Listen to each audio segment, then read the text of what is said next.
So today, I, as an individual, am going to endorse Rick Santorum. I'm going to mobilize whatever resources that I have at my disposal to advocate for him. Former Senator Rick Santorum picking up 2 new key endorsements this week, just ahead of the caucuses in Iowa. You just heard from Bob Vander Plaats. He is of the conservative Christian group, the Family Leader. While that backing is coming with some controversy, Senator Santorum is keeping his focus on the campaign trail and the possibility of being the dark horse in this race. And we're pleased to welcome Senator Rick Santorum, Republican presidential candidate, who joins us now live. It's been a pretty good week for you, Senator, with these endorsements. We just heard one. There was another one as well from a prominent conservative radio talk show host in Iowa. And yet, as we also just mentioned a moment ago, the polls do not have you in the top 3 right now in Iowa. Where do you need to finish on January 3rd in order for you to continue your campaign? Well, I mean, you know, when the polls have had us dead last and really haven't had a whole lot of media attention on our campaign. I mean, the fact that we're in the mix right now, and most of the polls now have us in double digits for the first time, 10% or so. And in either event, we're moving up. Our momentum is strong. We're picking up endorsements. As you mentioned, Sam Clovis, who's a great talk show host up in Northwest Iowa. We picked up several key pastors, Terry Amon, Kerry Gordon, Albert Callowell. I mean, these are all strong leaders in the social conservative movement, as well as just conservatives generally. And this is why we feel good that we're going to be the dark horse in this race. We're the one that has the right message, the right background. We're the one that can strike the greatest contrast between Barack Obama and actually make Barack Obama and his record the issue in this campaign, not the candidate that the Republicans nominate. We've got a strong, consistent record. Senator, your campaign is blanketing the airwaves in Iowa with a brand new ad that shows off your beautiful family, and we'll put it up on the screen here while we chat about this. And so I'm just wondering, as you sort of go out and campaign, and I think it's fair to say that no one has spent more time and effort in Iowa than you have, do you ever look in the mirror and say, hey, why am I not breaking through here? Well, I think, we were the sort of slow and steady. I'm the guy that, at the dance hall, when the girls come in, they walk right by and they take a turn or two with some of the better looking guys. But by the end of the evening, it's the guy that sort of steady Eddie that you want to bring home to mom and dad. And I think that's what we're seeing in Iowa right now, is that folks are looking at, the guy that you're seeing on the film clip right there. He's got, strong values. He's trustworthy. He's got a consistent record of being a conservative.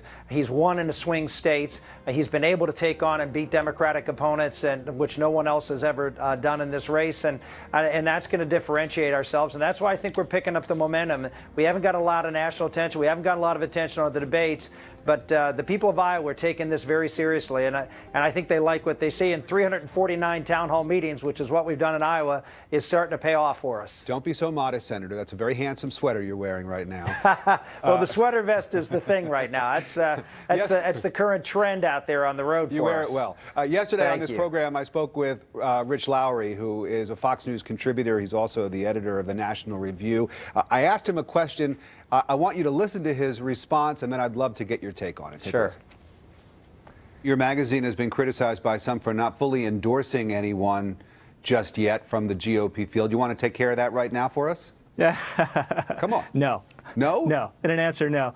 Unfortunately, Rick, I think it's a very weak field. I think it's much easier to say negative things about this field than positive things. How come, Senator, conservatives, a lot of conservatives around the country, have just not really thrown their full support behind any of the candidates?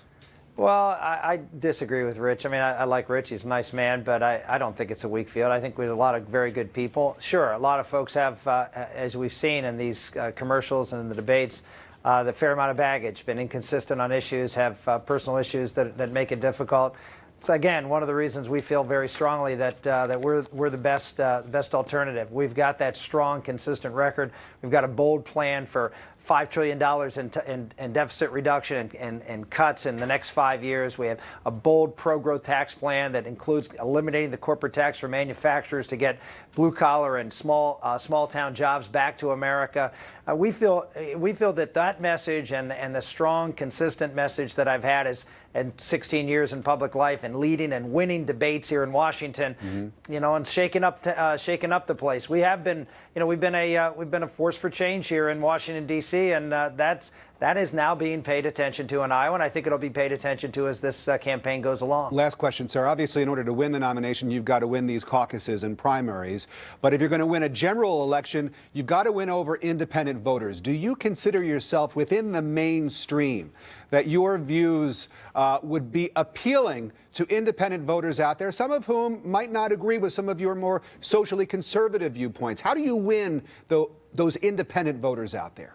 Well, just look at my record. I mean, I've won Pennsylvania. Pennsylvania hasn't elected a Republican for president since 1988, and I won 2 elections. One beating a Democratic incumbent, and that was in '94 when only 2 people defeated Democratic incumbents that year. And in 2000, George Bush lost the state of Pennsylvania by 5 to Al Gore, and I won it by 6. That means about 300,000 or 400,000 people voted for Al Gore and Rick Santorum, not because they agreed with me, because of what you just said. They trusted me. They knew that I'm out here telling the truth.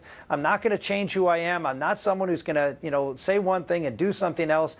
There's an authenticity that people say, you know what, I don't necessarily agree with him, but I know he's trying to do the right thing. He's going to look hard at the situation. He's going to make the best decision, and he may not agree with me, but I trust that he's going to do what is right. He's not going to do it for some other agenda.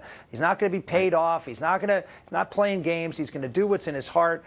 I think that wins a lot of independent voters and a lot of conservative Democrats who voted for us in Pennsylvania, and I think they will in Ohio and in Michigan and Indiana and a lot of other states. Senator Rick Santorum, thanks so much for your time today, and our best wishes to you and your family for a very Merry Christmas. Thank you, and Merry Christmas to everybody out there. God bless. Thank you. I like this sweater vest just fine.